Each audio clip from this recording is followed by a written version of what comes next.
So you can have correct theology and still have a distant heart. Because here's the thing.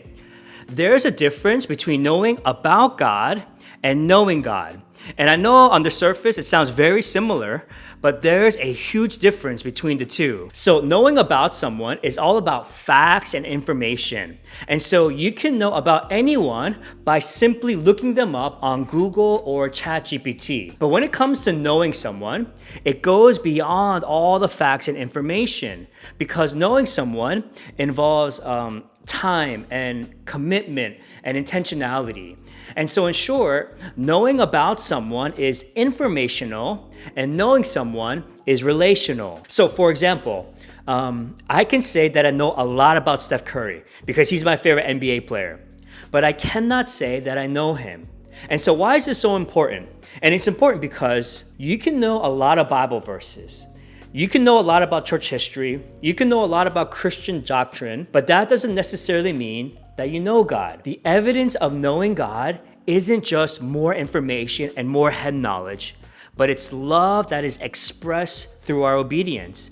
And James actually writes about this. He writes about faith being more than knowledge in James chapter 2, verse 19. And he says this, he says, "You believe that there is one God. Good. Even the demons believe that and shudder." So James shockingly tells us that even demons believe that there is one God. And that is a standard, basic Christian belief in God. And so demons believe in a monotheistic God just like all the Christians in the world. And so the question is this, what's the difference between a demon's belief in God and our belief in God? And here's the answer. It all comes down to a relationship with God.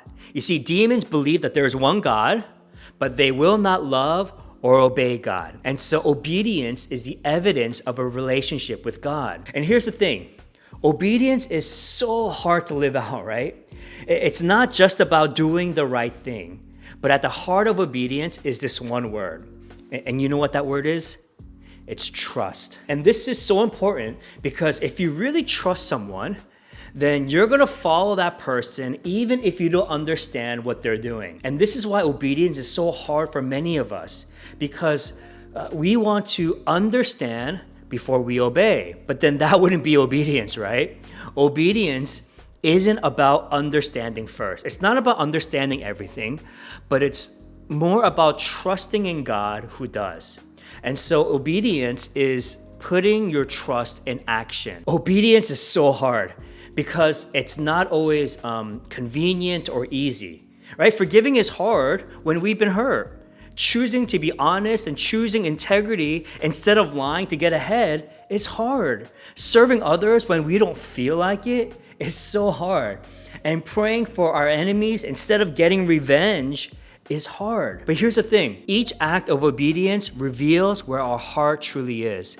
And so just as a tree is known by its fruit, our love for God is revealed by our obedience. And so here's the bottom line. Faith isn't just belief, but it's obedience. And every act of obedience that you and I take, whether big or small, is a window into our hearts. It shows others who really is in control of our life. And so real faith begins with obedience.